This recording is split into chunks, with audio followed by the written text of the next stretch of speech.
Yep. All right, guys, I got 6:31. Go ahead and get started. The June 17th, 2026 meeting of the Rochester Board of Education is hereby called to order. Please call the roll. Mr. Carney? Present. Mr. Childs? Present. Dr. Graff? Here. Mr. Todd? Yes. Mrs. Lamontagne? Here. And then Sarah Curley?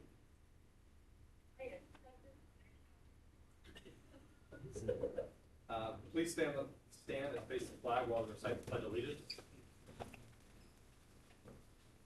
I pledge allegiance to the flag of the United States of America and to the republic for which it stands, one nation, under God, indivisible, with liberty and justice for all. Is there a motion to approve the amended agenda as presented? I'll make that motion. Is there a second? Second. Please call the roll. Mrs. Lamontagne? Yes. Mr. Carney? Yes. Mr. Todd? Yes. Mr. Childs? Yes. Mrs. Curley? Dr. Graff? Yes. The Rochester CUSD 3A Board of Education held a special meeting on Monday, June 15th, 2026 to review applications and interview candidates for vacant seats on the Board of Education. 4 candidates were interviewed. Josh Slaughterbeck was selected to fill the vacancy. The board reviewed applications and conducted interviews during a closed session on June 15th, 2026 per Board of Education Policies 270. Mr. Slaughterbeck will be sworn in at the July 24th Board of Education meeting. Sorry, the June 24th special board meeting. The June 24th, yes. Yeah. Thank you. Yeah, and I just want to say, Sarah and I, being on the personnel committee, we did phone interviews with all the applicants. I believe we had 10 applicants. Sarah, is that correct?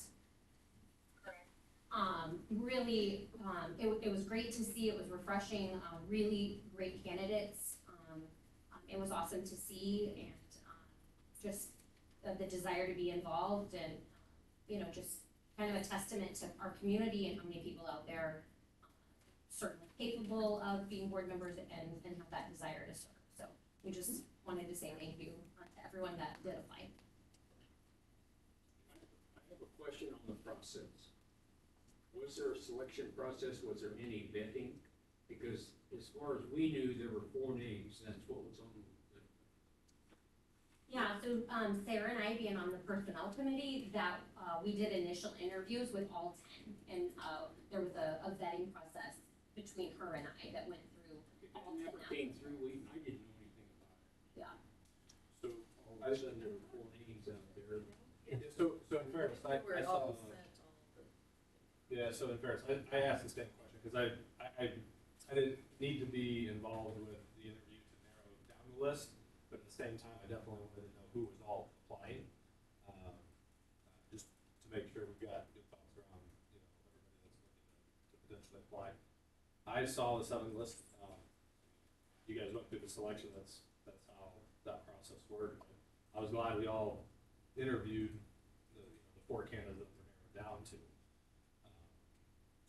Yeah, and I would add, I mean, the personnel committee circulated, some correspondence to the board kind of outlining, that process. So we all had a chance in our emails to review that. And I want to echo your comments. The 4 finalists, if you will, were, I thought, all exceptional. So it was really exciting to see the passion and the positivity and the skill that we have in this district. I didn't walk away with a warm, fuzzy feeling because I'm sorry, but as a board member, we got left out of that process. So the correspondence came to your email. You were not left out of the process. Came as an email. Sure did. Sir, you got my email, didn't you? For sure you did. I sent it.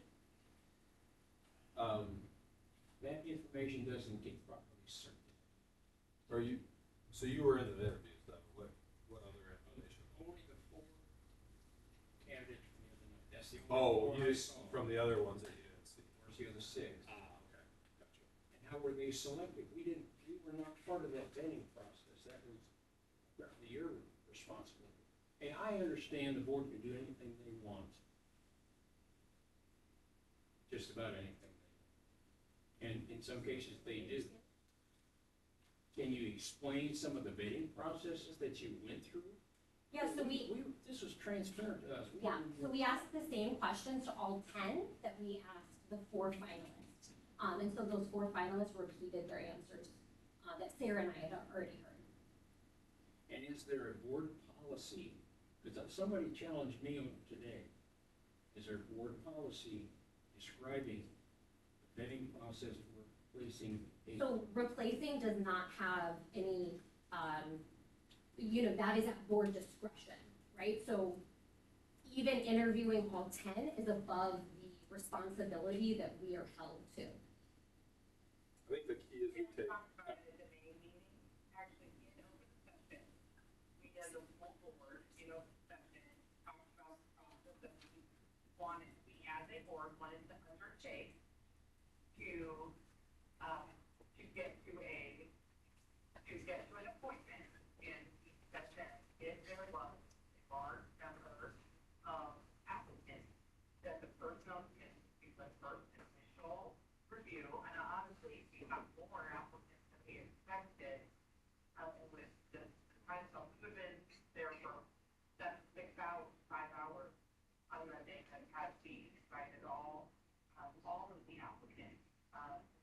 And so we did discuss the process, and have an opportunity for discussion of the process that we intended to undertake during the May open session of the board meeting. And that is what we did. Following the board meeting, we put out the application form. We got that back. We made that shareable for all of the board members. Everyone had their names, the name of all 10. They had the updated information about more that were being invited to interview. And then we got to talk to them each individually. With the exception of Mr. Sotomayor, was out of state in 2 hours. I could straight to keep it on ourselves. Hopefully, can have a full board as soon as possible. He requested to participate virtually, which we. Okay, thank you so much for that, Sarah. I'm gonna have either Don and I summarize just so that the anybody viewing at home can kind of hear what you said, because you summarized it really well. Yeah, in short, I just want to make sure everybody can hear here in the room and that's watching. In short, during open session, we had I would say a high-level discussion about how we were going to proceed to vet the candidates. Sarah made the recommendation, comment that the plan was for the personnel committee, which is the purpose that they would vet the candidates. And, in a nutshell, that's what happened. They conducted an interview. It was all of the candidates were interviewed by the personnel committee. They were asked the similar questions. And then it was a tough choice because there were 10 very strong candidates. The 4 finalists were selected, and the whole board had an opportunity to meet with them, to ask them questions, and made the selection.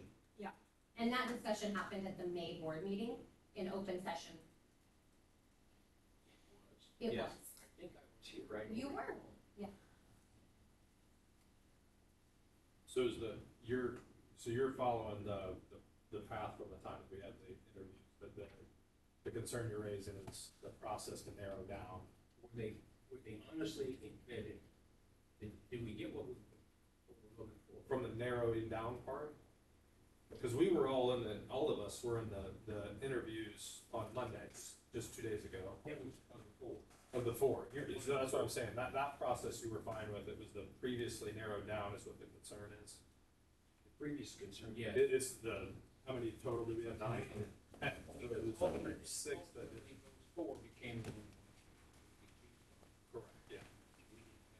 So that was gotcha. Because that's the concern, is the 6 that weren't allowed to be heard. Okay. And supposedly, I heard from the superintendent that there is or was a board policy concerning that. That board policy is followed. Sarah, do you know And what was on it? that policy if that exists in that manner? Yes, and it says, our board policy says that the board may adopt a process to appoint when they see it occur consistent with election law. And I'm happy to point you to that board rule. I will email you a copy. I'll share Sherry Brandon House, and you can go by the district office, pick it up if you like. The only other clarification that I wanted to say is there were two candidates that we, able and, were unable to connect with, in our timeframe. So Yeah. that was the only factual clarification. So Sarah said there is board policy. It says that we may adopt a process. It doesn't clearly outline that process, but that the process is in line with election regulations, and it was in regulation, right? Because we can choose to do that how we see fit, and we discussed in May, and that would have been the time for you to kind of raise your concern about the personnel committee taking over that initial interview process. Sarah did point out that there were two candidates that we tried on multiple times to engage with that just we did not connect with. They didn't answer the phone calls or respond to the email. So, we talked to as many as we could. I feel like first class dinner, and I didn't know all that was going on openly.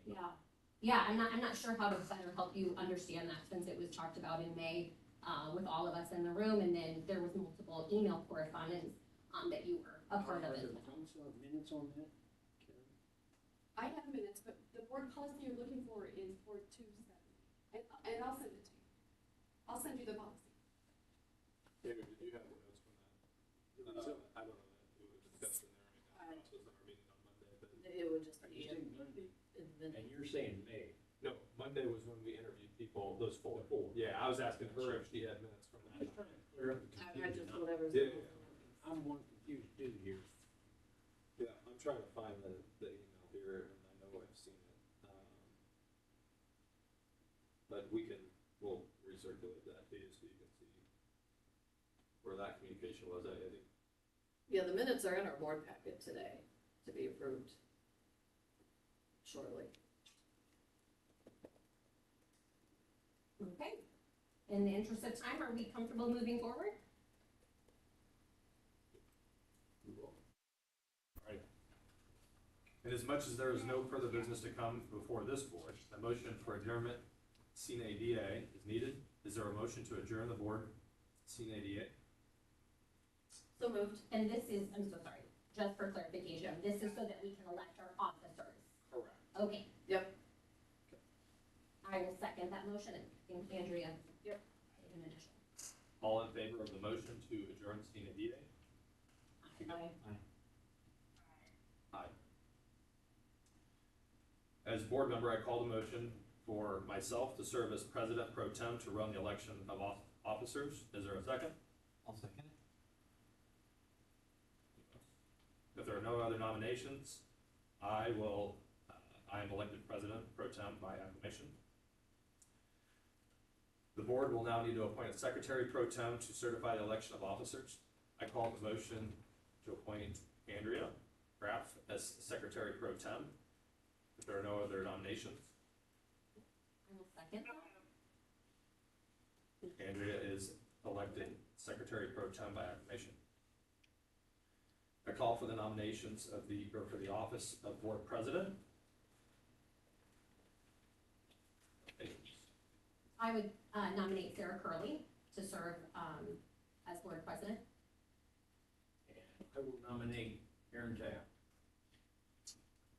I'm going to deny You're going to nominate? Sure. I'm only gonna do this once. But thank you, though, I appreciate that and your confidence. Don Curley, Carly, are you available? I am available. I'm gonna respectfully decline as well. I appreciate the thoughts. Maybe I'll add a little to my thoughts on that one, Bob. I think a year ago, when we were all looking at this and trying to think through officers, these roles are quite demanding. I think the president's role comes with some additional demands, in my opinion. I never thought that there would be requirements during the day that would be needed to have access, and there's some days where I'm just not available during the day. I would love to be able to serve in that capacity, but I don't want to also do poorly on the job. So I think it's important for the president to have some level of access at that time, just for support for the school. And again, that was something that I've learned over the last year that makes it a little bit more difficult for me anyways, to want to do that. Because again, I do appreciate that nomination. I want to add some context too, being on the board, the burdens of the board are very significant for all of the board members, but the role of the board president is probably 2 or 3x of what each of us do. And, I appreciate Amy's willingness to serve. She did a wonderful service for the community and sacrificed a lot of her time. Sarah's willingness to serve is very commendable, and she's already dug in as a board member and shown her diligence, but it's a tremendous amount of work. And unfortunately, for me to add context with my work schedule, travel schedule, I too struggle. I certainly take my service and try to attend every meeting, but I worry about my travel schedule and being able to kind of handle the role. And I'm very, Sarah's done a great job, so I'm excited that she's willing to serve and I fully support her in that role.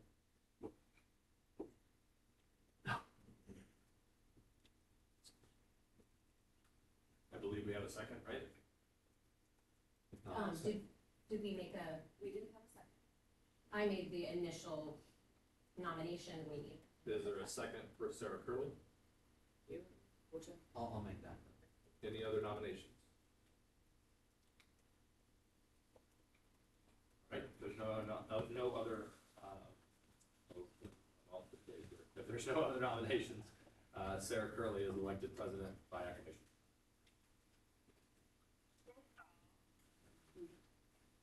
All right, I call for nominations for the office of vice president. I would like to nominate I'll second.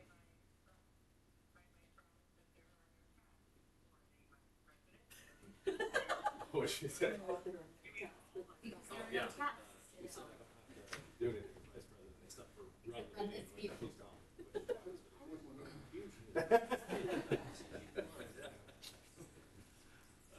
I second. Are there any other nominations? All right, if there are no other nominations, I am elected as vice president by acclamation. Board member elections are now concluded with Sarah Curley, elected president, myself, Aaron Taft, elected as vice president, and Andrew Graff, elected as secretary. I call for the nominations for the office of secretary. Yeah, that's where I got confused, because we did pro tem. Yeah. So, okay. I call for the nominations for the office of secretary. would like to nominate Andrea Grant. I'll second. Are there any other nominations for secretary? If there are no other nominations for secretary, Andrea Graff is elected secretary by acclamation. Board member elections are now concluded. Sarah Curley, elected president, Aaron Taft elected vice president, and Andrea Graff elected as secretary. Our new board of education has been organized. Are there any visitors that would like to address the board?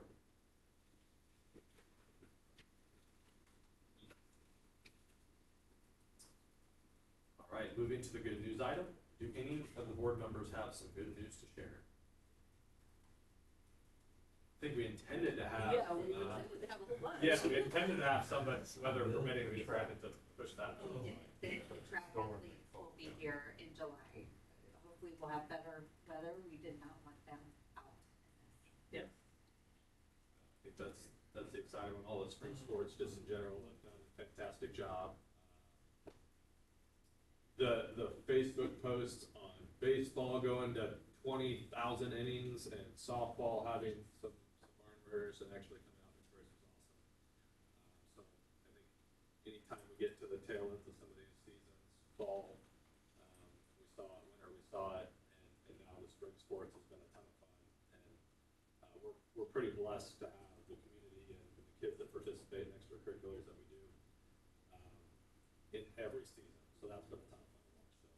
So. Another good news item is Molly has officially taken on the responsibility and role of our new superintendent. Just jumped right in with both feet. I hope it has looked from the outside in a seamless transition, so we appreciate the work, and it is good news that you are here. So it's been fun.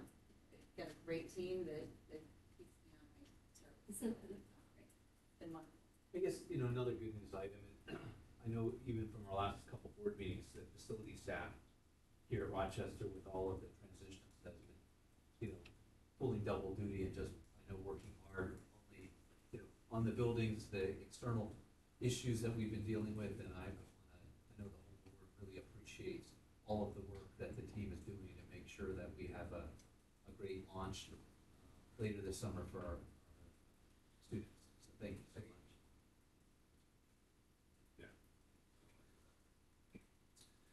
Next, I would like to introduce Joe Petty to update the Board of Education on the health, life, and safety.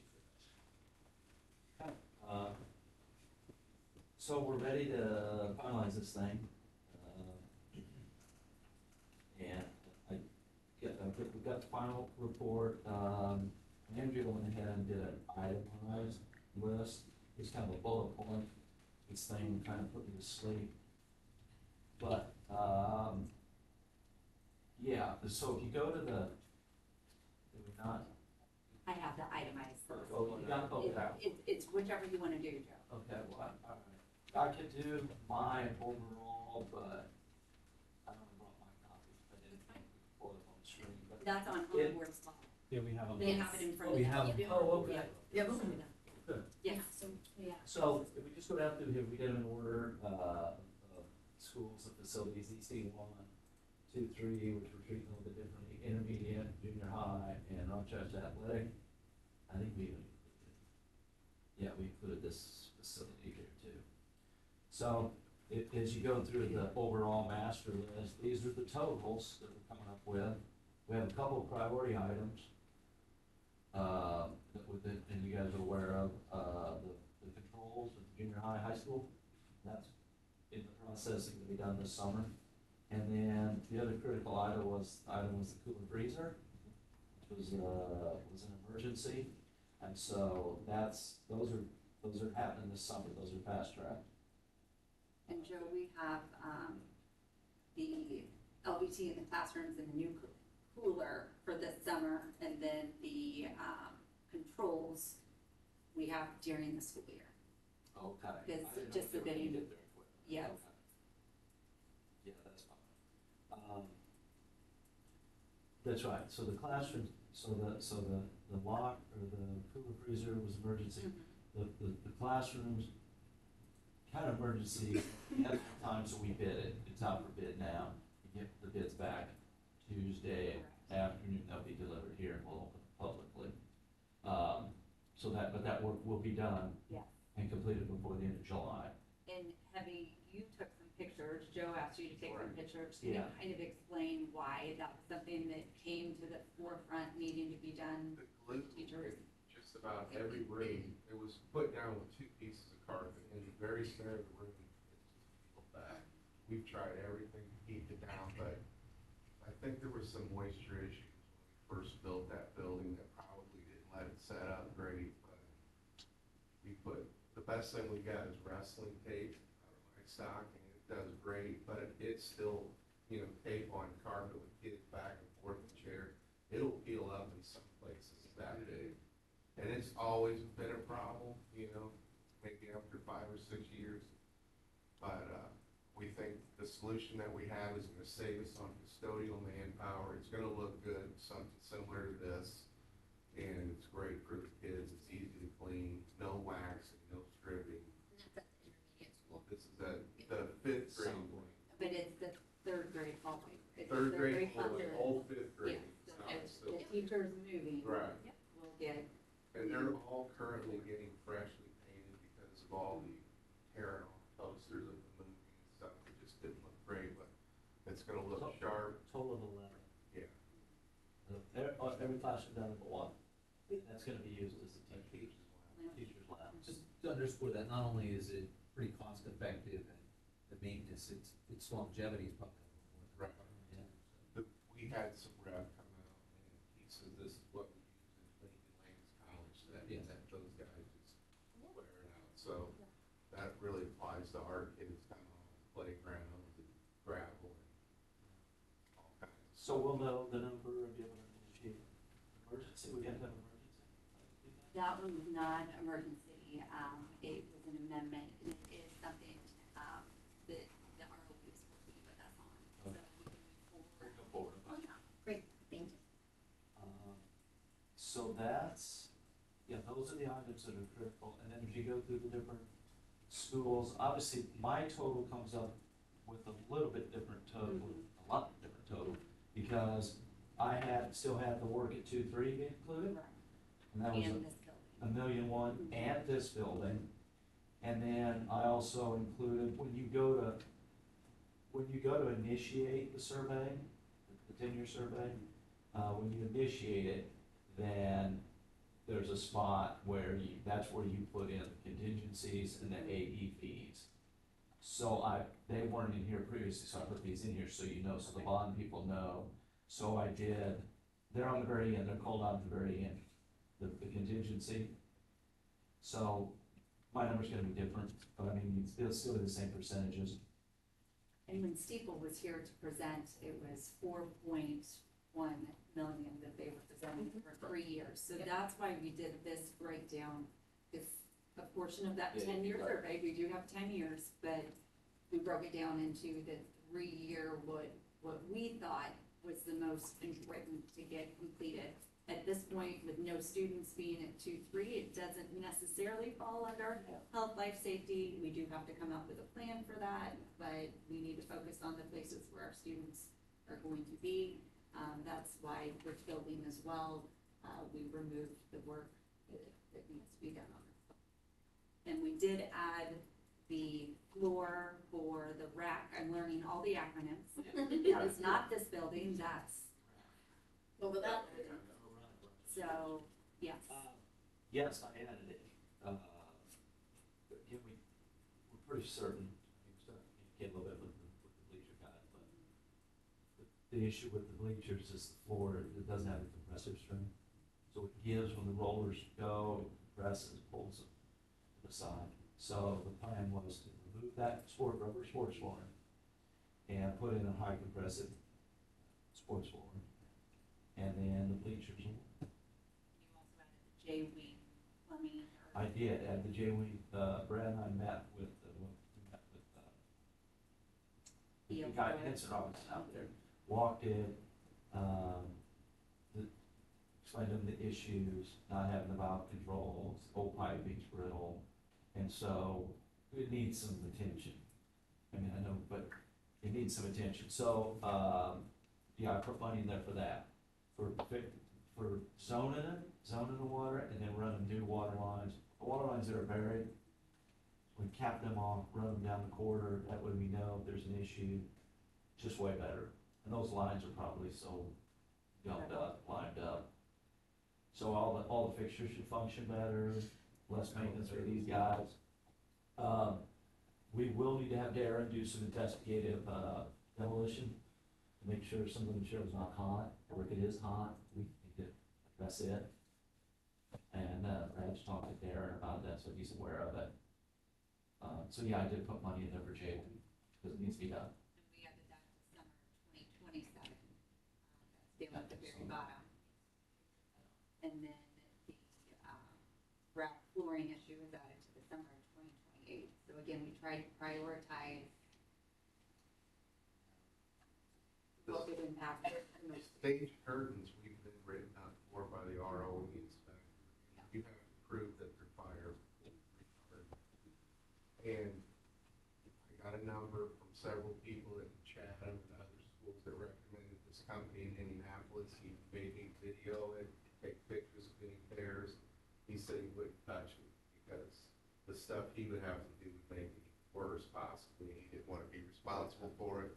So we may need to look for newer curtains or new curtains versus spraying them with retardant paint.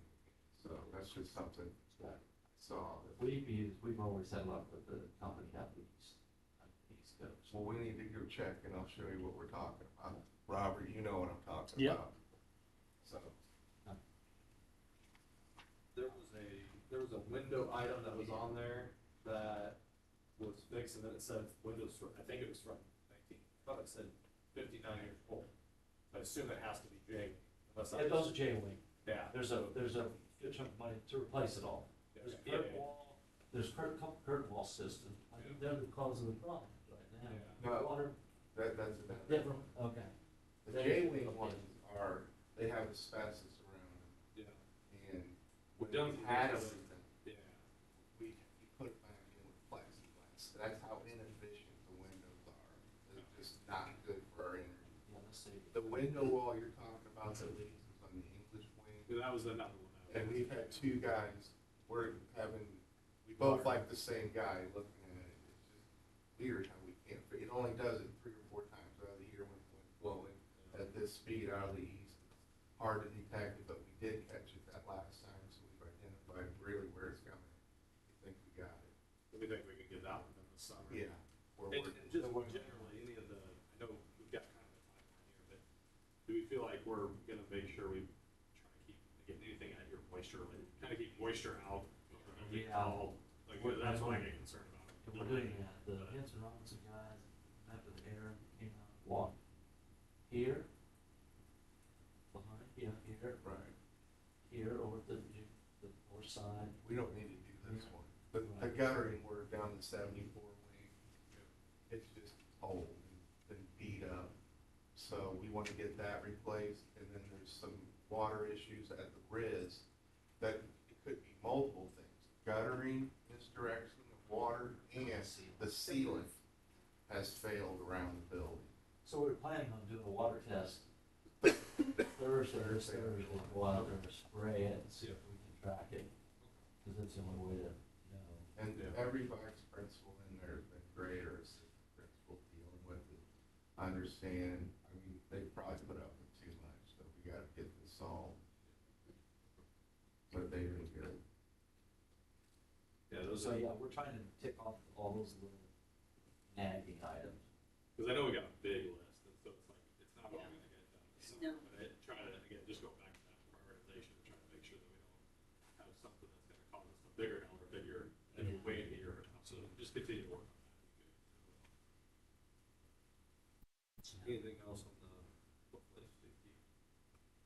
I really appreciate whoever did this breakdown. I mean, certainly thank you for the evaluation and the work that went done into the entire plan, but, you know, kind of in a more digestible and with the timeline, it's really nice to know the work that's being done this summer so that we can kind of review, you know, the work being done during the school year, what's on the plan for 27 and 28. So, thank you.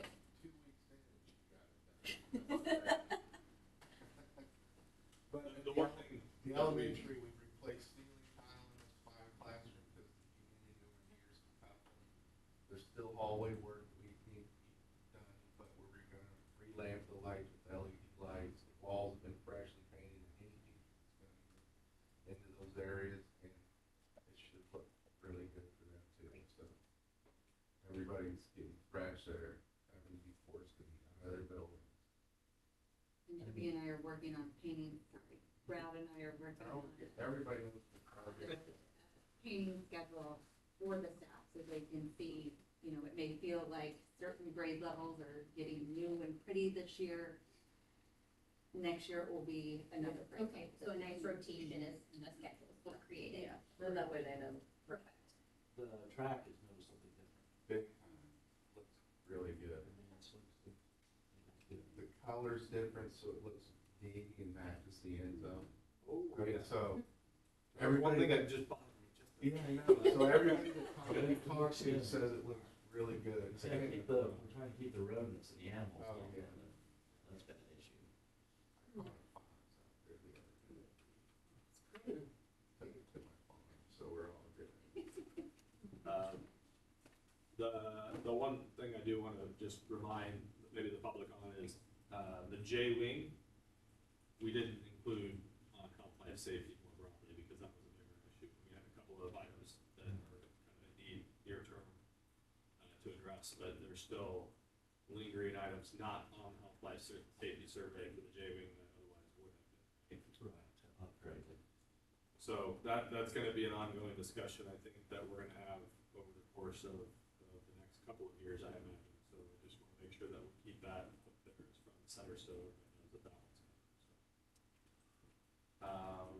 coming. And then on the agenda, it's got me kind of updated on building and finance. So largely a lot of the health life safety survey stuff we talked about already, but maybe in the other building committee meeting items that we had BLDD in to discuss a couple of our pending projects that needed some work and needed some attention we weren't quite happy with. Tennis court was a big one. We had them in last year. There were some pylons for the nets that were not done properly up to what we had paid for, what we had agreed to. We ultimately told them they needed to fix that. It sounds like that they've started that work. They're putting the cones in as we anticipated. So far, yeah, the fence posts, they weren't coming, right, or the tennis posts, but they are bell-shaped, and I've got pictures of it. They're doing exactly like the architect told them to do, stopped it short of that blacktop, put gravel so the two materials can slide around and move, but in the course of pulling them out, they dislodged some of the gravel around it and even the blacktop. So what they've told us is they're gonna have to take an 8-foot wide strip on either, so they can mill this whole thing right down the center of those, but that's gonna put us back 28 days, because once you put down new blacktop, just like on the track, and Joe confirms this, it takes a 28-day cure, then you can paint it. So that's pushing our kids deeper into the summer, but we didn't think you were gonna have to go that deep. So the camps are moved back to the end of July. I just spoke with JR today, and the tennis coach has been amazing and moved the camps back, but we're just hoping that by the end of July, Abby and I are gonna go speak with them either later this week or early next week to see what is going on. Right. They weren't here today, weather, I guess, this morning. They were early. That's fine. I saw them. Can we Same just- guys. They Oh, I came early, see. they must have left. As far as the camps, can we just double check and make sure that the communication gets out to the parents? I know there's a lot of confusion, because track camp had to get moved, and like, I have a kid in tennis camp, and I've officially not heard, you know, like, I know because I'm on the board what's going on, but just double check and make sure that communicate, that way the parents know what's up. So in addition to that, I know we addressed the football field issue, which is that everybody recalls there's this kink in the line, right? So it has to do with the crown and how that was put in. A lot of discussion around that. There was potential to have that fixed this summer. I think we decided we wanted to pull the plug on that, not have it happen, because it was very concerning that we would put it back together and it would not be fixed in a good way. It'd probably be worse than what it was. So I think that one's probably still ongoing, is maybe the best way to characterize that, but we're not gonna do anything before the football season. We don't wanna compromise the start of the season or anything like that. We're gonna get a better plan and determine what we wanna do with that. And then the last item was, tennis courts, football field, and, one more. Oh, track, yeah, so track and field, I'll say. The track was never sealed. Yeah, the track was never sealed, as I understand it. We got some wearing in spots that we shouldn't this early in our track lifespan, but it sounds like that has been built back up. It's one of the Added concerns. more material Yeah, on top of it, so it's thicker now and better, so replace what washed off. Yeah. And then they put down the paint and sealer, from what I understand, was all kind of bonding together, so it's way better than what it was. It's what we should have gotten in the beginning. And I think everybody so far that I've talked is happy with it. restriped it. Oh, Yeah, yeah. it looks like The they stripes were changed. good. The stripes were somewhat problematic. No. Some of It it, looks like the paint scheme is different, like, it looks good. they did Some of it the the right way. markings are different. And I guess Good. Coach Blaze was out there Good. and had talked to my guys, Fantastic. and he said, oh, this looks great. I can't speak whether that was done, but that's what they told me. Okay. And then, just from a finance perspective, that we discussed, something that, Real quick, was any decisions made about long jump, or is that ongoing as well? that's gonna have to be ongoing. I think it's a probably fairly big ticket item. Yeah. Yeah, so the long jump, we all recognize it's frustrating. We're not happy with it. It's, you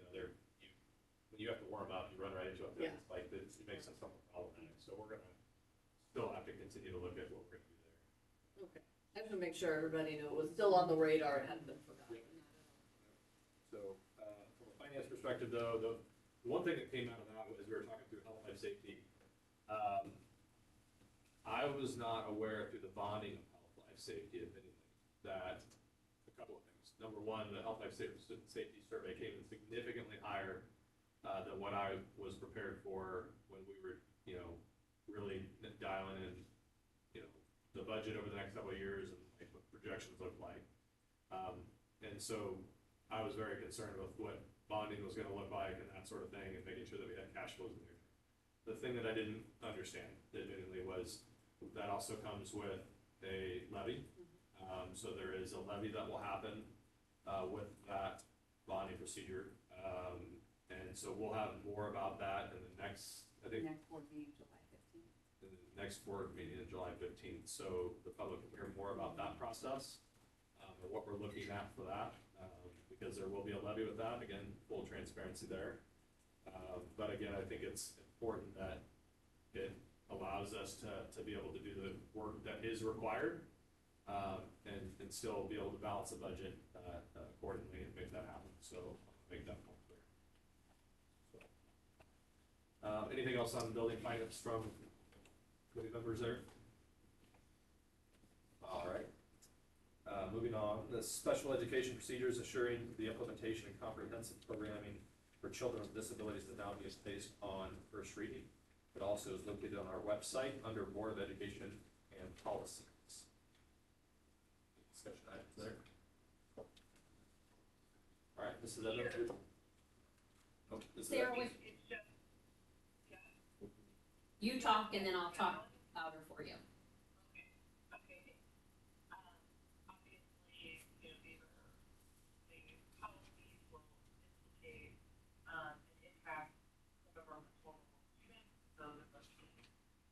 Our district, and we're not the only ones that face that problem.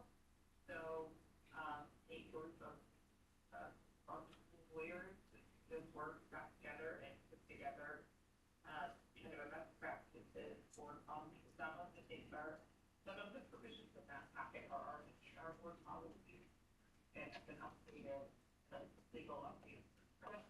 But this is a more comprehensive review. And more comprehensive representation. So that's why we are looking for that drafted policy.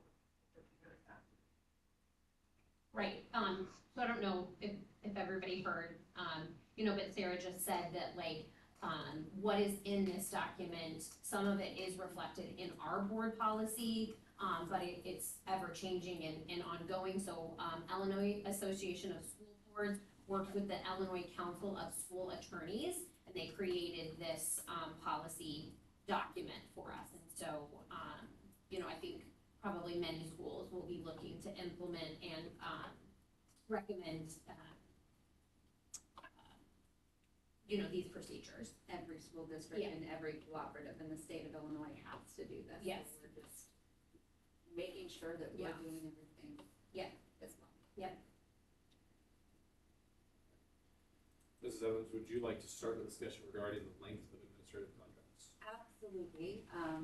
This is an interesting time to come into a school district. Yes, thank you, Joe. Yes, thank you. Thank you so much.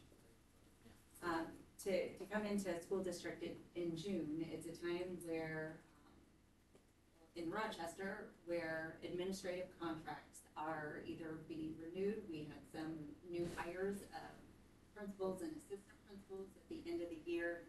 And so seeing this and being part of this, it was interesting to me that Rochester was offering one-year contracts. And the reason this is interesting, this is a subject that is addressed at many superintendent meetings, not only with talking about principals, but also superintendents. Superintendents at this time can get a 3-year contract. There's many that get 5-year contracts. Principals and other directors get either a 1-year or a multi-year, most of the time 3 years. In the state of Illinois, it's about 50-50.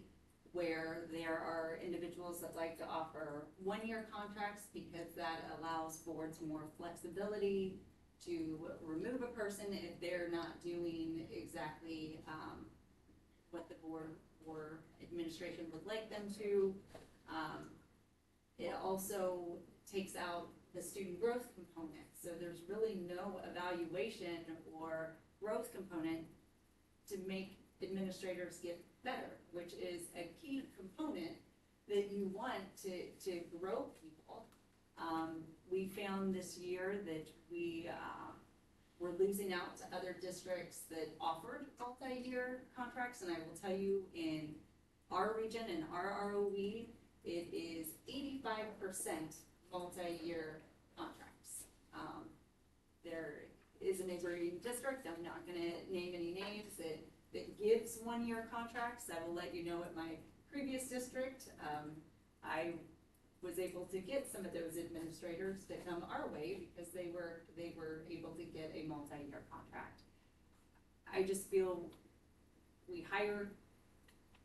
when we're hiring people at Rochester, we're wanting to hire the best. And if you are hiring the best, you want to show that you are wanting to work with them to make them better. If there are some that need some assistance, then that should be the job of the superintendent to grow those individuals. And if that is not occurring, then I shouldn't be. So it gives me the ability to work with the team that is in place now, and that we all are working the same path. If you're having to look over your shoulder and know that you only have this many months to either do or not do what is necessary to make the school district better, it's concerning for administrators. And it does not always lead to the best decisions being made for the district. So that is why it would be my recommendation that our administrators get multi-year contracts. I also think it's telling that the district office administrators have multi-year, but yet some of our principals and assistant principals don't. I think that puts everyone in a tough spot. Yeah, and I think you make fair points. Yep, what's up, Sarah?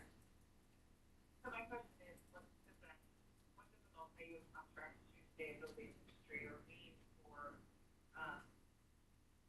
our ability to separate from someone who's been not working in a coach out situation? Does a multi-year contract really mean come hell or high water, we take the person out until the end of the contractual period? That would be my concern.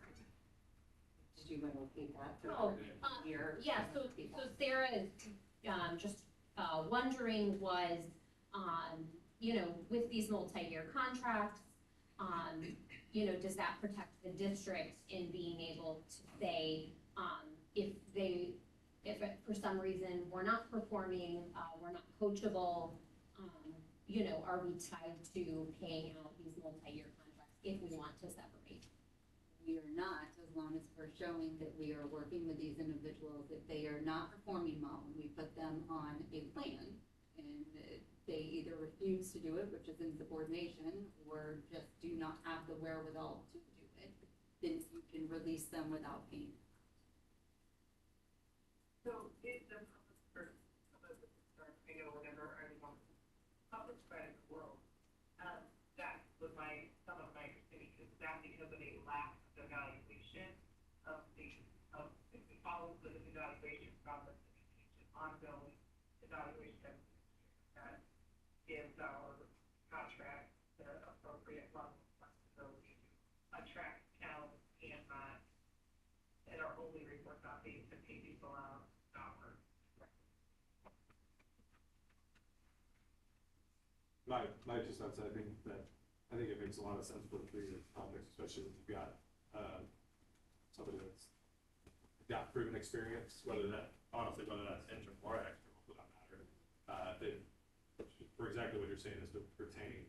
I'm a little more apprehensive, just for the same reasons that Sarah just mentioned, on 1 years for brand new administrators, just because it may not be the right fit. Some of those concerns maybe bleed a little bit if we have the ability to get out of the contract ultimately. Because again, we don't want to be in a situation where we want out badly and we have no other alternative but to pay. Yeah. Like that's somewhat concerning. I just don't think that's what we're going to practice. So I think that's where my head's at. I'm not saying one way or another on which way I side on this one, but I do appreciate the perspective there because again, to your exact point, we want to make sure we maintain quality people. Yeah, and we have excellent administrators, right? Yes. So, Yes. yeah, I mean, and proven administrators that, would deserve multi-year contracts, certainly. Yeah. And like you said, we are confident in the hires that were made, but, you know, like you said, that kind of proven, track record, because it's a different job. But I think that's the point, and that's what I didn't understand, and it's going on a little bit, I have learned a little bit more, which is that even if you had a new administrator, you had a multi-year contract, it just gives that, gives, say, you're really necessarily looking at that second year, the first year to evaluate what it, the coach forward, and then in a second year, will is be put up or shut up, right, the plan, and at that point, when it gets to the point where you have not been tried, we are going to be having different conversations. Great, early grade, you are able to have those conversations that can coach have a conversation where they are not meeting expectations of their contract and all members have been existed and have been unsuccessful. Is that accurate? Am I saying that right? That is accurate. Okay. And in the past, we haven't had that, in the past, we haven't had that as an option, because administrators were not being regularly evaluated. So we did not have the option of having conversations early in the spring with anybody, because there were not on-record evaluations documenting that even they haven't been, anyone ever even being asked to do anything that they did that too. Sorry, I'm gonna talk for Sarah just because she's bringing up a good point, just making sure that this overall process is completed, and I think Molly's perspective is when you get a robust action plan for reviews for administrators and everything else, a lot of these coaching aspects are allowed to go forward, which we may have not always had that in the way that was constructed. So again, I do appreciate that perspective as well, that there is, I don't like just you either perform or you're out situation. It's like there's very much a coaching aspect of this. This is what we do: is we train people and we grow them. That's the point. We grow them here. So I do like that aspect. I won't pile on, but I'll just make a couple comments if I may. First, I think, you know, my view as a board member is to support you. You're our employee, and I somewhat deferential to you about how you retain and recruit staff, and I want to make sure that I, as a board member, give you the tools to be successful. We're going to hold you accountable for the success of the district. So I want to make sure that I listen closely and hear what you're saying, and if you believe that this will provide you a little more competitive advantage to recruit, retain the great staff we have, I'm supportive of a 3-year approach. I think there's risk and rewards. I think the second thing is, when you look at the demographics, the studies, the data is showing there are fewer people going into teaching and fewer administrators, so we're not getting as many applicants. And I hate to see our good administrators be poached by others, especially for things we as a board can fix. So if your recommendation is to go with a 3-year to address some of those concerns, I'm certainly supportive, but I do think this has been a very helpful discussion for the board to hear, and I do think there's risk and rewards, but so it's not an easy decision. I don't hear you to say that we were doing it the wrong way. We were highlighting that there's a way that might give us a little competitive advantage with staff. Yeah, and I agree with Tanya. The way that the board works is we have one employee and then you have everybody else, and that's fully supportive. If this is how you think is best, then you know more about that than I do for sure, so I'm very supportive of that.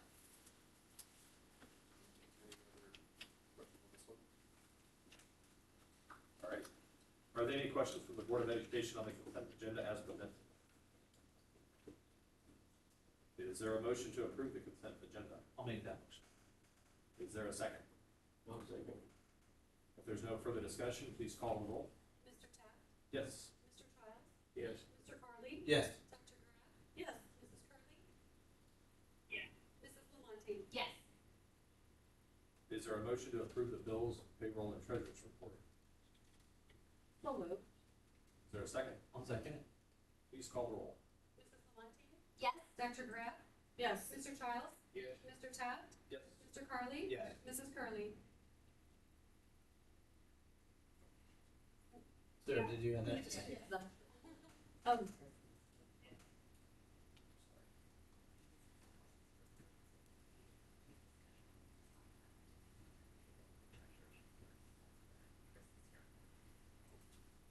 Yes.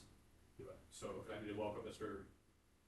Walter to discuss the treasury report. Yes, and this is a little bit different, so you're all Yes. looking very confused. And this is a good time to let the community know as well.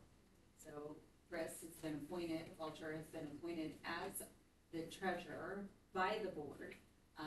This is a position I believe that is new to Rochester School District. It does take place in other districts, but it allows the board to have an outside eye, someone that does not work in the district, be able to look at what is going on with our finances. And I think it's a great idea. So Chris has been very helpful during my transition here, and he put together a report and has some items that he would like to discuss. All right. As Molly stated, my name is Chris Walter. I'm actually the branch president at Freedom here in Rochester. I did put a report together, and it will each month, as I learn more about, board and the, working well with Molly and Brittany, and kind of understanding really what my role is as the treasurer. But the report I did put, I think you guys will have it in your packet, kind of gives you a little information about myself. Also does state kind of what the treasurer's purpose is, which Molly kind of alluded to. This is also an appointed position that can be a paid position or compensated, but I had let the board know prior to that I was foregoing any kind of compensation. So, this is basically pro bono to help out, the school district. Thank you so much. So just to let everyone know that I was not being paid to help out. And also the board, I answer technically directly to the board and not necessarily, I will work hand in hand with Molly and Brittany, but I actually work for the board, not actually the superintendent. So some of my questions that I had looking over the bill, because, there's a large bill list, and, this could be, since I'm gonna be new, I have, obviously looking at some of the larger, items that come through the expenses on that side would be custodial contracts. My questions were, do you have contracts and terms, end dates, which I'll work with Molly to find that out. Do we put this out for RFPs on our custodial? Is one question. Is there, is this a normal cost to the district of our size? Or is this kind of are we higher than other districts? Would there be a cost savings if you brought this in-house? Or I don't know if you had it in-house before. Yeah. In some of these I saw, which Molly was able to answer some of it, I saw there was some supplies that were purchased for custodial, which, we have a contract for a large dollar amount, but there was extra items that were purchased and expenses, although they were small, they still, why is that not in our custodial contract? Also I've highlighted some couple areas on Amazon purchasing that looked like it was on there. Why are we purchasing from Amazon? Is there a reason for cost savings? Is there, how is that being purchased? Is it being purchased through the credit card, through checks? How is that invoice being happening? And where's the checks and balances on that side? some of the acronyms that I'm working with Molly. I'm sure, maybe as new board members, you guys had, trying to figure out what some of the, there'd be 4 letters. I had no clue what some of it meant. IDEA was one of them. I highlighted, that in there. I said, I thought it was idea. Yeah. And I was like, what is this? And so she, Molly has explained to me, so that does make sense now. Also, going in line with custodial contracts, I noticed that food service contracts and our transportation are also large, numbers. So I'm, kind of going through that to understand if this is also, normal cost for districts of our size, or if there's other ways to revamp that to save money. Payroll overview, I'm still reviewing that process because with me just going on this same, this first month, that has, getting, let's see, we weren't in control with all of the accounts with Molly coming in and Brittany coming in, learning their new positions. So that is, I'll be able to report more on that on the next board meeting. Activity account, really I'm only gonna, report the balance of what we have, which you'll see on there of the 384,918. And some of these will not necessarily, the balances I'm giving you will not necessarily correlate with your Skyward program, because there's gonna be some expenses that are probably in there that have not actually necessarily been through the bank side. So, I'm giving you, especially at the American Bank side, because there I can actually look at the balances in real time, and we are actually getting the transfer of the, all the signatures, which that is actually happening in the American Bank side, and then also with Bank and Trust, as I noticed that we do have accounts there. Going to the next line item, which would be Illinois fund statement. We have about 16.75 million sitting over at the Illinois funds. That was as of 5/31. Now it will be a little bit different because I know that they've had payroll on that, because money comes from the Illinois funds and transfers back, and then payroll goes out. Chris, can I stop you just? No, go right ahead. I just wanted to make sure that everyone on the board, does everyone understand Illinois funds? You know what we're talking about? Okay. Yeah. Okay. So my understanding, which is in this report, is the Illinois funds is actually, was used for excess funds to direct the district transfer back to American Bank, wire to cover expenditures.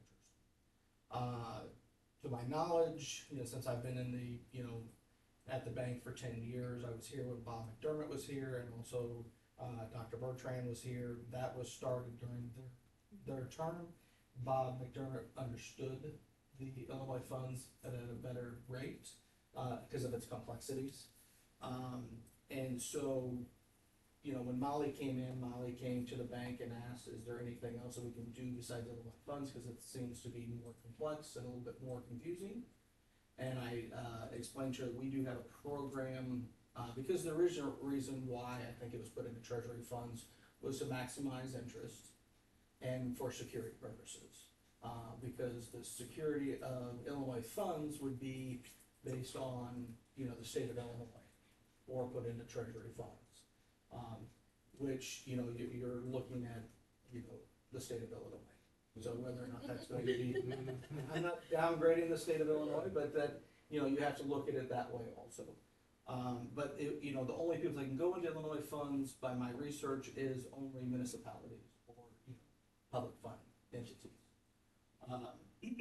So I did tell her we have a program called ICS at the bank, which would be a sweep account. It is swept over into a, they call it CDARS, or it's intra-fi. That ICS is the liquidable side of it. It is a sweep every night. It goes over and you can actually log on to a website. It will tell you where all the funds are at for the auditors, because auditors like to see that, because on the banking side, if you have funds that in there, the bank has to pledge your money. So we either have to pledge it with treasury funds, which we bought, whether it's treasury bonds or anything like that sort, over that 250,000. So this would negate having to actually have pledged funds. It would automatically, everything would be FDIC insured, so it would be backed by the federal government. And then, so I explained that to Molly. Molly, basically said that might be an easier way, so you wouldn't have to have any wire risks. It would be a little bit less complexity for Brittany and Molly on the transfer section of it. And then once everything was correlated, I would recommend probably, maybe moving some of those funds around to maximize the rate. The rate currently at Treasury funds is factored in on a daily basis off of Treasury. The rate that would be at the bank on the ICS side would be factored off of SOFR minus 50 basis points. So that's the index. And then that would be on a 30-day base window. So every 30 days that could change instead of on a daily basis where it would fluctuate. So it would be close. It would still be under what technically today's Illinois funds is, but it still would be comparable. How many basis points difference is Currently right now, Illinois funds was paying anywhere between 3.5 to 3.75. SOFR currently is at 3.6, and then 50 basis points would be 3.1 for the liquidable account. And that's why I said once you got everything over, I would recommend probably you could stagger it into some CDs, because you would know what you need for liquid. You would know what you need with liquid side. What would the kind of a 6-month CD? 6-month CD is running right around 3.7, 3.75. So, but you could do 3 months, 6 months, something like that. So you could do some, kind of like what was done before. Looks like there was a ladder. But you would know what you need on that liquidable side. But that's kind of up to the board, what they decide what you want to do on that side. If we jump out of that, we could go into the bank statements. Does anyone have any questions about the Illinois fund? But just want to clarify for high level, effectively we're talking about taking our reserve funds and potentially changing the investments that they're in. Yeah. Getting out of Illinois funds, which may come at a slightly higher interest rate. Sure. But potentially we would be, what you're proposing, going to securities that are gonna be maybe a slightly lower interest rate, but arguably a little safer in terms of the risk. Right, and also the complexity of having to transfer the funds, having them wired, because those you would have to wire ahead of time and make sure that it got done, because if it didn't get wired, there's no payroll. Yeah. Because you don't have the funds available quickly. Right. So if I can jump into the fire department, you switch to this, they bank at, Bank of Freedom, so I do all the footwork. And so basically what they do is they set, the board set a dollar amount, this is how much we will keep in our main accounts that we are using daily, and then at the end of every day, that sweeps account will either move money out if there's excess, or there will move money in, and so that balance of that account they're using at the end of the day is always the same, and so you don't have to transfer, it just does it automatically. Reconciling the accounts at the end of the month is a tiny bit tricky, but it's a paperwork thing. It's not just because the bank statement and the sweep statement will be a day off. It's once you realize that, it's not a big deal. It works really, really well. That, and also if you have the accounts, if you have a backing, because to my understanding, listening to Molly and Brittany, the Illinois funds does not correlate well into your Skyward program.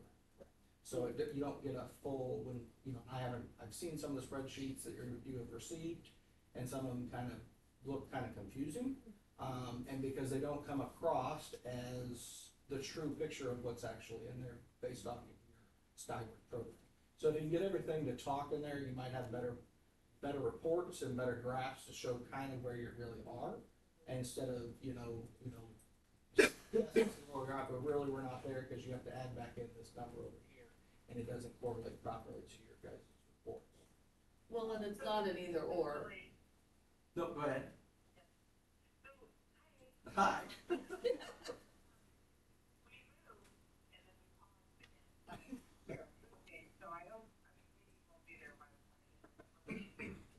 Fingers crossed. Yes.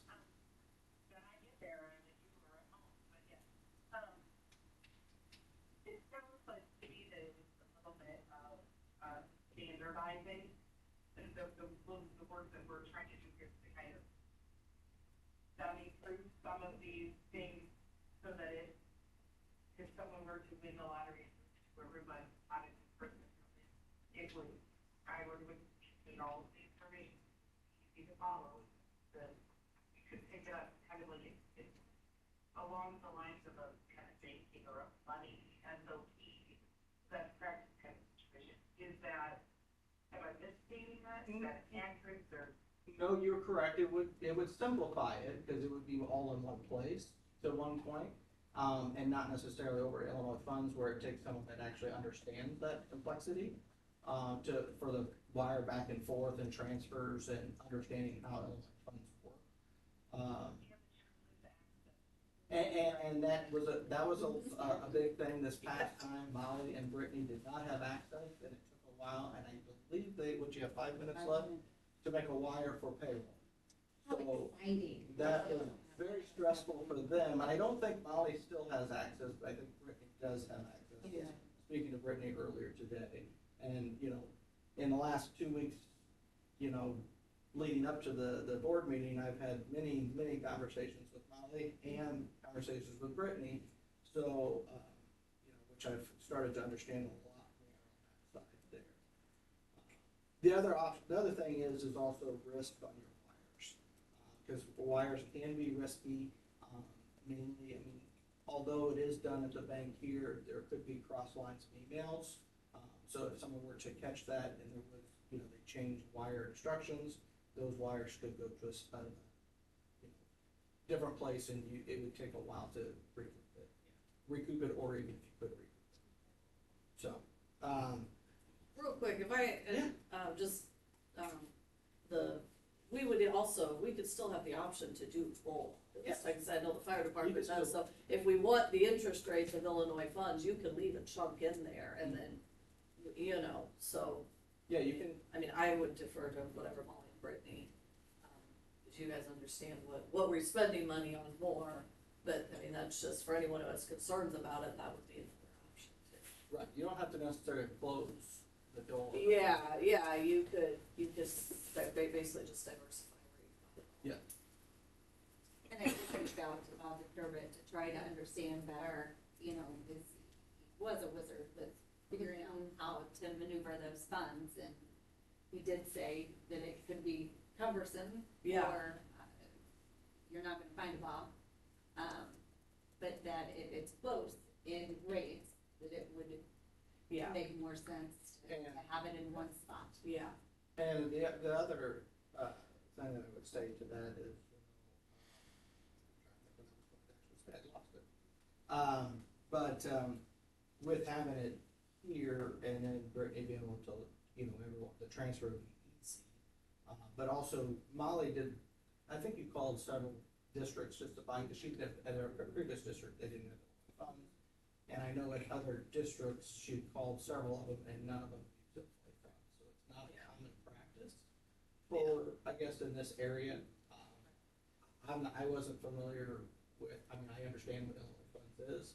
I understand treasury bonds and that, because the bank was Rochester State Bank. I did all the bond purchases. So I do understand on the bond, what bond. If we move on from there, I did correlate on there all the bank statements and balances as of 6/17/26. And we have bank and trust. We're still working to get access to that account. There's one account, I believe, over there. And that is the smaller fund. But in American Bank, we have about 8.4 million. And then if you look on the back side, on the investment side, on the last page, I did notate the CDs. There was a CD ladder that was done, and then there was a few other CDs that were done for other earmarked portions. At American Bank, I was obviously able to see all of those. And there's actually 4 CDs currently at American Bank. At Bank of Springfield, there's currently 3 CDs that we believe there are 3 CDs. One we have access or don't have access to, but we have a statement. And then there's number 2 and 3. We currently do not have information besides the initial deposit, so we're still working on getting information on that. And I'm working to get access to these accounts. And then Security Bank, there was 2 CDs. Those are the initial deposits. We still don't have access to those either. Brittany has reached out to both of those banks to find out what the procedures are to get access to that. My recommendation on the checking to make sure that they have maybe a dual signature to transfer or board approval or some type of memo before you can actually do anything with it, not just have one signature. Yeah. And so I know how it is at the American Bank, and a lot of banks don't necessarily allow you to do dual signatures, but you could have a policy showing that it has to have a board approval with a memo having dual signatures to be able to close that to do the transfer. That way it just saves any kind of malicious activity and, saves, make sure the district is safe and sound. But that's my report so far, and it will continue to change and morph as I go. Thank you, this was very helpful. Thank you so much. Yeah. Thanks for your service too. Yes. If you have any questions, feel free to always reach out, and you can call me at the office, or my cell phone is actually on the business card. Maybe one thing I'll mention too, just something that we've been trying to work on from the finance side, or finance committee side anyways, is just getting, certainly more clarity and the ability to get more granular in terms of a lot of the expenditures and things like that, just organizing that information. I mean, Brittany and I are getting ready to really tackle that one, but I hadn't really considered the like fund balances and those sorts of things, and having it very clearly organized within a similar format that kind of rolls it all into one. But in both respects, I appreciate your being willing to help us on that, because I think more eyes on that stuff is really good. Yeah. The checks and balances aspect of that a lot too. So, sorry, did we approve the activity account report already? We did not. No. That one was sort of discussion on approval, or discussion on the activity report. Any thoughts there? All right, is there a motion to approve the activity account report? So moved. Is there a second? Second. Please call the roll. Mrs. Curley? Yes. Mr. Taft? Yes. Mr. Carly? Yes. Dr. Graff? Yes. Mr. Childs? Yes. Mrs. Lamonte? Yes. Can I ask just a quick question? There's a lot of not used accounts. Is just something, okay? We were working to get those, okay. Yeah, because I know that, it's kind of messy, so. Thank you. Next up is the approval of a collective bargaining agreement and MOU between Rochester CUSD 3A School Board and the Rochester Education Association. Is there a motion to approve the collective bargaining agreement and MOU between Rochester CUSD 3A School Board and Rochester Education Association? Sarah, okay. Is there a second? Second. Please call the roll. Mr. Carly? Yes. Mrs. Lamonte? Yes. Dr. Graff? Yes. Mr. Childs? Yes. Mrs. Curley? Yes. And Mr. Taft? Yes. Do we want to just highlight what that ended up being for our teachers? Yes. Sarah, do you want to talk about it, or you want? If you guys recall, when we worked with Steve last year, fire, so we got involved and we negotiated a two-year collective bargaining agreement, but we reached terms on a single year of financial, that we could independently fund through retirement. Because they are kind of, we were in the financial outlook person. We get learned a lot more about our finances. We always support all of us to pay our teachers as much as we can without, wanting financially responsible. And we appreciate that something for the table. So we met, we did we felt like 4%, across the board decrease for our bargaining, and never build all the stuff. We found a couple,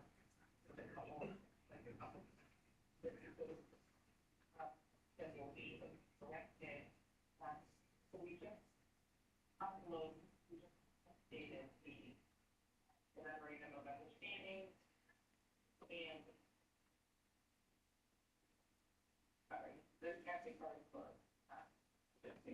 she will let you know when she's back. But so we updated the MOU, and that would link the 2 year, the 25 to 27 plus the bargaining agreement. table in the winter and more typical, schedule and timeframe. Molly and I are looking forward to meeting with, the REA and doing that work together. The reminder, the board policy does have, an expectation that if it's considered possible, we would expect any negotiated increase to the non-union staff. And we have given direction for that board, policy to be executed starting July 1st. Yeah, okay. Yeah, no, just to kind of summarize for the public to hear, Sarah was the board representative that worked with the teachers union. And, Sarah just, thanked the union for, their agreement and that bargaining process, and that the language was, and that collective bargaining agreement was done for 2 years, and that started last year. But I only had the 1-year financials. And so they met again to work on the financial piece, and it was agreed upon a 4% increase across the board for our teachers. And those were for the association members, and that we also have a board policy that if it's fiscally responsible, that we would offer that 4% to the non-union members as well. And so, happy to come to that agreement, and, happy, to be able to offer that 4% for our teachers. So, and then there was a little bit of a discrepancy in Schedule B, which is like our stipends. And so that is increased by 1% in this new MOU. Thanks for summarizing.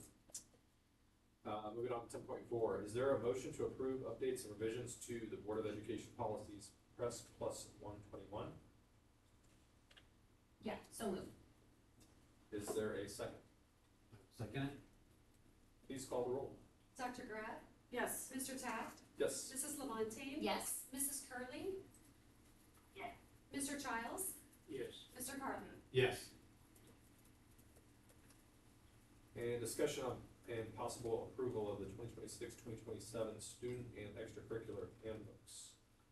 Any discussion to be had on that? I can talk a little bit about it, because that's, before the General Education Committee back in, early May, which is a committee composed of staff and parents, from each building. Most of the changes in the handbook, of course, we're bringing them into alignment of the buildings. There's gonna be kind of a singular junior, senior, high school handbook, since that is now all going to be under David Hawkins. So those have, and it will also kind of help streamline, moving from, junior high into high school.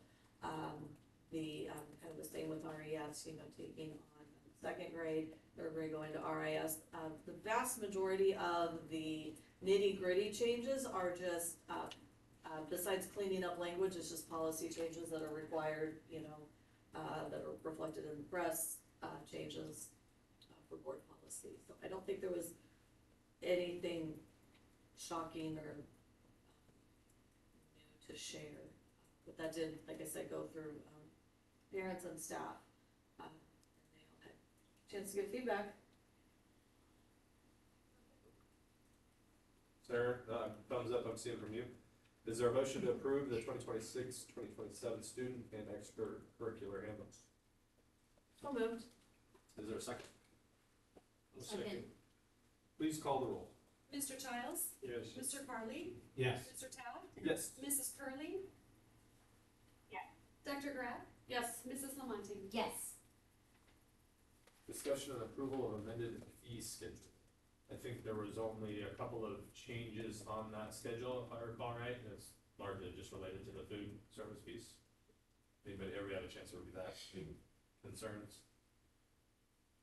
I did want to bring up, we were discussing technology fee. Cheryl and I were discussing that, to increase it, to make it more like other like districts. But as we spoke with union membership, we also have kids in the district, there's going to be a larger conversation this year as to one-to-one initiative with our younger grades, how much screen time they need to have. It's a larger conversation Cheryl will be leading, and parents will be involved, parents and community members. So with that, we did not go with the increase, just because at this point, it would be hard to increase for the younger grades if they are not gonna have as much access to a device. So my understanding is 75 is what we have, what we currently pay, and that is a recommendation that we will still have that $75 fee across the board. And that, and I'm appreciative and excited to kind of hear, kind of digging into that one-to-one initiative, just with what research is telling us and, what we're hearing from community. So look forward to that conversation happening in the next school year, and then, potentially we'll see a change there at some point for the technology fee based on grade level potentially. So thank you. So you are suggesting that from a neighboring district's perspective, we are below that? We are. Right. What's like an average, or what would you say? So, my child just graduated from that one, and it's $100. Just making a comment on the fee schedule in general. And last year, the board made some changes. The community, there's always noise about it. And I know we try to minimize the fees. Last year, we made some, I think, positive change. To get rid of some of the fees, we made some adjustments, I think, maybe slightly increased the registration fees, so that we were able to get rid of some of the fees that every child that went through the school, so they wouldn't be, and I think we should continue to look at that. Obviously, if it's an elective, like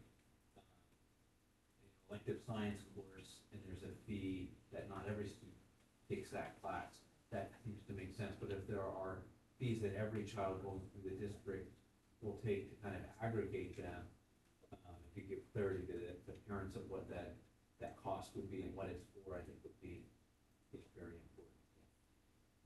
Agreed. Is there a motion to approve the amended 2026-2027 fee schedule? Yeah, so moved. I'll second it. Please call the roll. Mr. Taft? Yes. Mr. Childs? Yes. Mrs. Curley? He is not on the call. Dr. Graff? Yes. Mr. Carly? Yes. Mrs. Lamonti? Yes. And discussion and possible approval of Watts Copy Systems agreement. One question I had on this one is, Watts has been great to this community for a long time. I do assume there's process to make sure that we're looking at all options and everything. I'm confident they'll still be willing to supply us with just from a procedural standpoint. At this point, it's a continuation of service, and we walked in on this was week one that we met with Watts. I have also had great experience with Watts and other districts. There are competitors.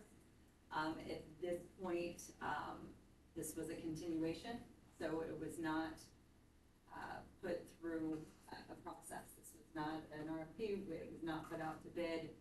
It was a 5-year contract, but we have had, you've worked with them, I don't know how many years. They've been here forever. Yeah. For as long as I've been in school. Yeah. And their service is hard to beat. Yeah. So, and this is a 5-year, it is a 5-year contract. Okay, perfect, thank you. Is there a motion to approve the renewal of, with Watts Copy Systems? So moved. Is there a second? Second. Please call the roll. Mrs. Lamonti? Yes. Dr. Graff? Yes. Mr. Carly? Yes. Mr. Taft? Yes. Mr. Childs? Yes. Mrs. Curley? She said she's participating on the phone. So she said she was a yes on the fee schedule. She has not weighed in on this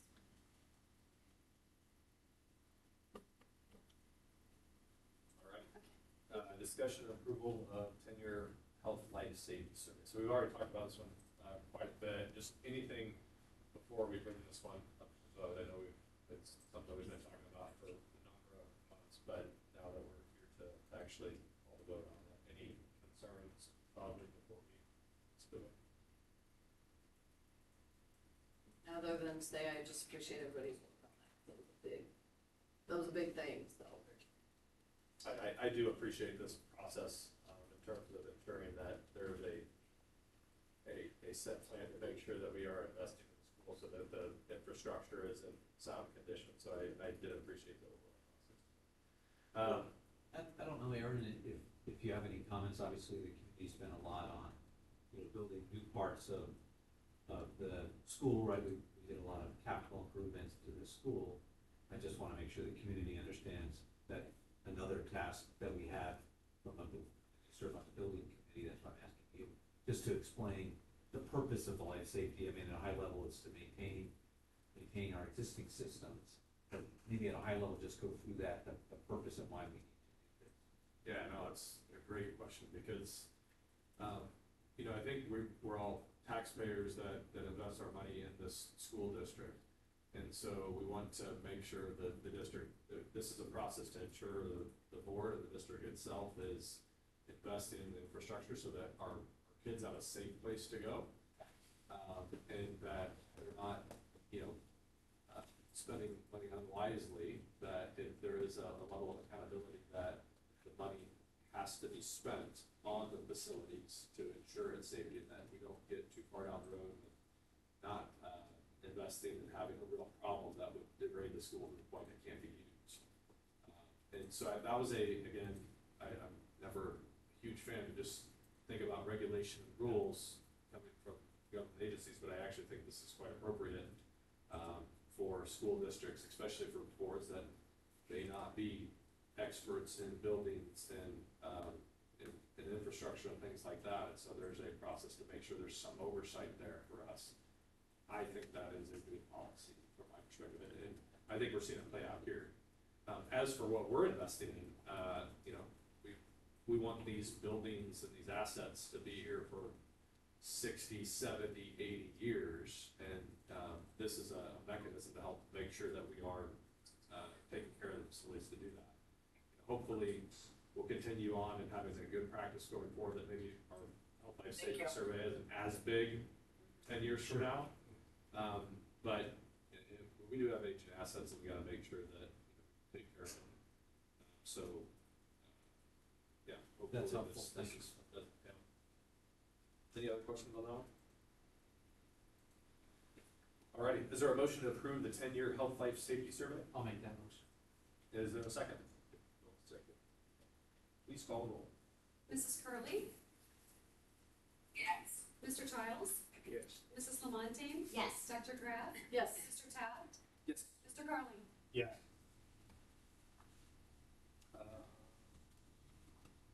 Approval to amend the health life safety survey item to an emergency declaration resolution. Is there a motion to amend the health life safety survey or health life safety item to an emergency declaration resolution? Just for clarification, that is the work being completed this summer. That is the cooler. Okay, that is the cooler only.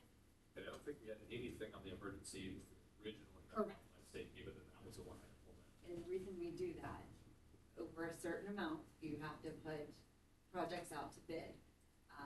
This one is an emergency, you have to order things in advance. It has to be coded as such through the ROE. Our kids need food. Yeah.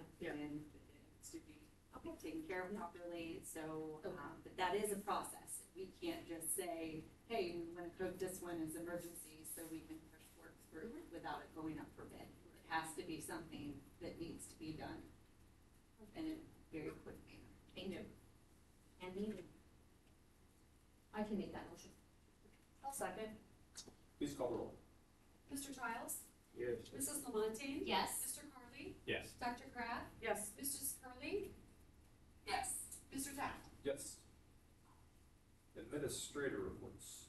Are we gonna go through those today? So the principals and the assistant superintendents are all in training right now. So they will not have June and July, they will not have reports to start back again in August. Okay. Sounds good. Would you like to present the superintendent's report? Sure will. And moving forward, if you all want to read those and then ask questions, that's great. If you don't have any questions about my report, that's great as well. But I just stated, my introduction to Rochester has been amazing. Not only have I started work within the district, but my family and I have moved to Rochester, so we're excited to be a part of the communities. Transportation update, we have had a mechanic position open, Heavy, correct me if I'm wrong here, 2 years. And we are looking at some of the costs affiliated with not having someone on site.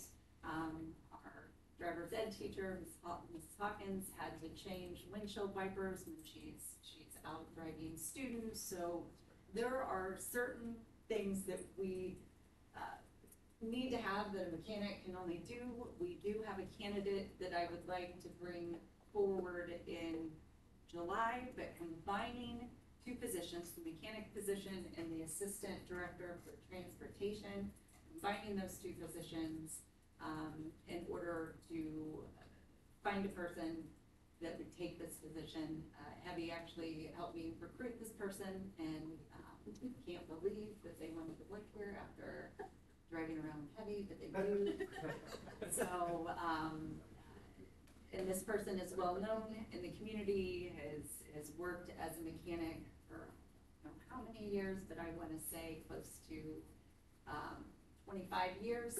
So it's good in the business, well known, and would save our district a lot of money. So that was exciting. We still do need 3 drivers, however. So, Don, I heard that you want to be a bus driver. Very excited. I actually tried to talk Mr. Reed in and spent time next to be a bus driver. He said that stressed him out. But we do offer insurance to our bus drivers, which is absolutely amazing. I have not heard that in a lot of districts. So we've got to figure out a way to market this. There are individuals out there that do this just for that sole purpose. So we are going to hire 1 bus driver tonight. That gets us to 3. So that is going to be one of my top priorities over the summer, is finding 3 more drivers. We do contract out the first student. That was another contract that we have seen very costly to the district. We do want to ensure that our students are here on time, here safely, so whatever we need to do, we'll do. But we'd much rather have our drivers driving. Holly, is there anything that the board or kind of any community members watching can do to help? So I have always found our church partnerships, getting that information out, Sunday service and beyond, our Facebook, our website, our parent square doesn't always reach the individuals that are willing to be bus drivers. So, any of your community affiliations, Rotary, any of those, a lot of farmers may be interested in this with the insurance. So, Bob, Sure, word of mouth travel. Yeah. Fast. Yeah. Your coffee groups, if you could, do you want to drive that? At one time, I was looking into that. I think it'd be great. But we need 3. Quick question, and you may not know the answer to this. I know we offer some incentives and things. Do we have any kind of referrals? Like if a current bus driver has a friend that because I know a lot of trucking companies use that. If you're already an employee there. We do not have that, but we have a sign on them. Yeah, so I don't know if maybe it's some kind of referral, if that would be, Get a CDL. Yes. Yeah. So, I don't know, just a thought, 'cause I know that's what a lot of trucking companies, how they recruit, if you're a driver, you refer somebody and they stay for X amount of time, then the person who referred them gets a. And I think even, partnering with Lincoln Land. Sure. Can I ask a question? Sorry. I don't know the rules and regulations now, but way back in the day, parents were able to bring their children on the bus route with them. Is that something that's still allowed to encourage maybe a stay-at-home mom or something like that, maybe to pick up? It was recently, because I know my bus driver did it when her kids were little. So I would say in the last 5 years, but I don't know, since Jamie came on, I don't know. I can look into But that. yeah. It might just be another incentive, somebody that's here at Unity, if that could. Do you know something? I might know a few people, but it would depend on if they could bring their children. are not.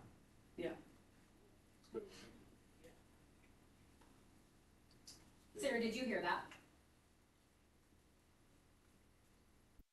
You can't, and I would say, then I'm gonna say, oh, he's a teacher, and I'm like, oh, but once we employ them, they're employees too, and they are multiplicative, you should provide them to them, I love that idea. Bring your baby. Okay. On that.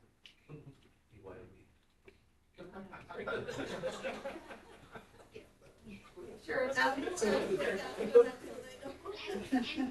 mean, we would need to look into like insurance. Yeah, of course, yeah. But I know at one time it was allowed. I was one of those kids that used to ride on the bus with their parents. So that's how I know about that. okay. That was a few years ago. Yes. No, it was last week. I also have a construction update. We do have a balance that we still owe, but we are holding on that until the work is completed to our satisfaction. And then the 26-27 school registration has been set for July 13th. Why this is so important is we need to know who is going to be in our classrooms and how many teachers we possibly need to employ additionally. So I know that we have not set a closing date for registration. That's something that we're going to discuss as an admin team. I'm looking at Carrie because we need to discuss that in order to know exactly who we need in the classroom. And July 13th is early, historically for us, correct? Yes. Okay, so yeah, and I'm sure you guys have already thought of it, but obviously that needs to be pushed out pretty heavily to the community. But I like the idea of getting it done early to help us with planning. Yeah, for teachers and things like that. Well, and I don't think a lot of people realize, you know this as an educator, but within that 30-day window, you can't hire teachers from other districts without the risk of them getting their license suspended. So it cuts down on the employment availability of staff.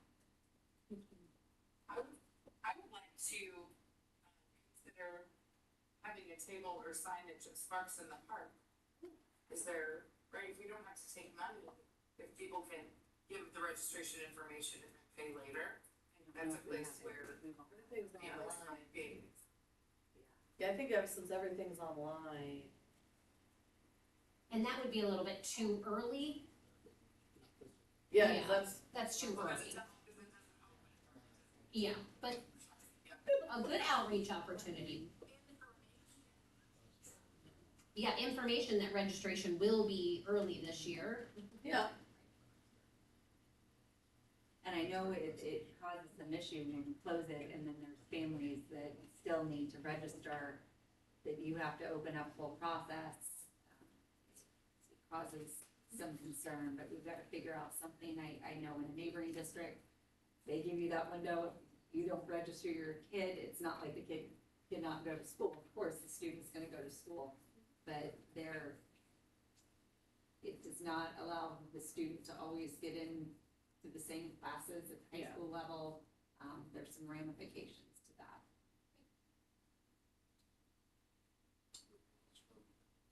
That is it. Alrighty, is there a motion to enter into closed session for the purpose of the appointment, employment, compensation, discipline, performance, or dismissal of the specific employees of the public body or legal counsel for the public body, collective negotiating matters between the public body and its employees or their respective representatives, for deliberations concerning salary schedules for one or more classes of employees, student disciplinary cases, placement of individual students in special education programs, and other matters relating to individual students, litigation when an action is against, affecting, or on behalf of the particular public body that has been filed and is pending before a court or administrative tribunal, or when the public body finds that an action is probable or imminent. Is there a motion? I'll make that motion. Is there a second? Second. Please call the roll. Mr. Carly? Yes. Mrs. Valenti? Yes. Mr. Childs? Yes. Mrs. Curley? Dr. Graff? yes. Mr.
You are good.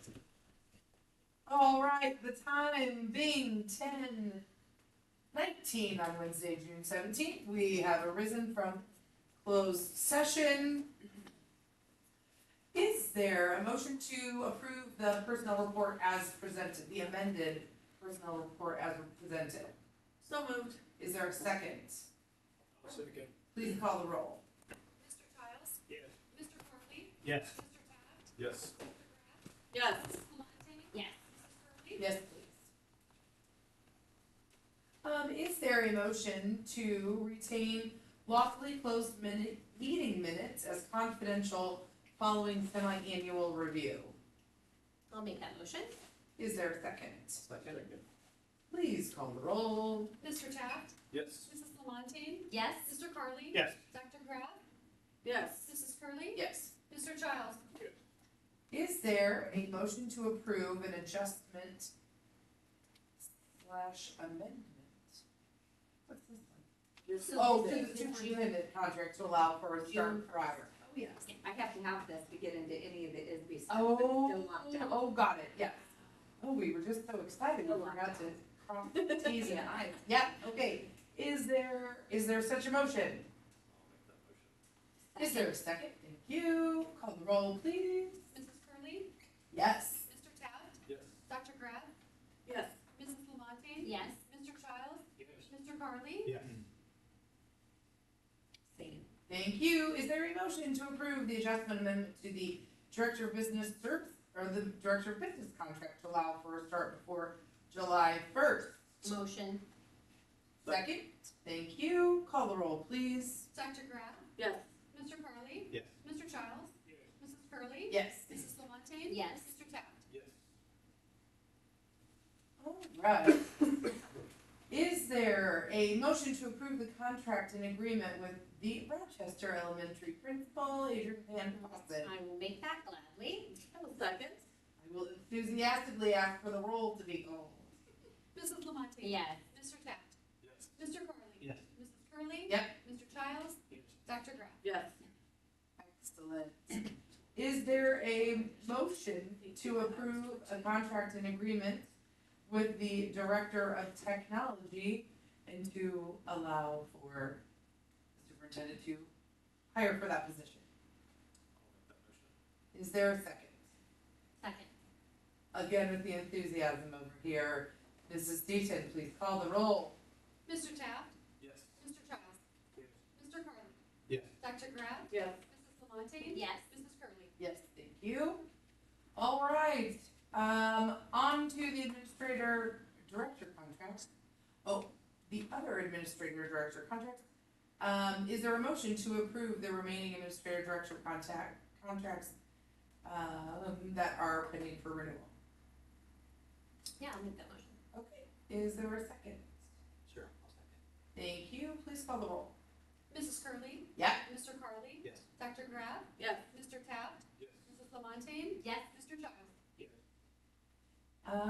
With respect to support staff compensation, it's actually beyond support staff. So if you guys recall with the board policy, the existing board policy, that is that if we are fiscally able and responsible to extend any negotiated COLA to the non-union staff, and that's what this motion covers. So is there a motion to approve a compensation adjustment to non-union staff consistent with the negotiated agreement? Make that motion. Please call the roll. Dr. Graf? Yes. Mrs. Clemente? Yes. Mr. Taft? Yes. Mr. Childs? Yes. Mrs. Curley? Yes. Mr. Carly? Yes. Well, Madam Edmonds, before we go to adjournment, is there any other business? Nothing. Good thing, because it's not on the agenda. Is there a motion to adjourn? So moved. All those in favor? Aye. Congratulations, Madam Superintendent, on your first board meeting. Like,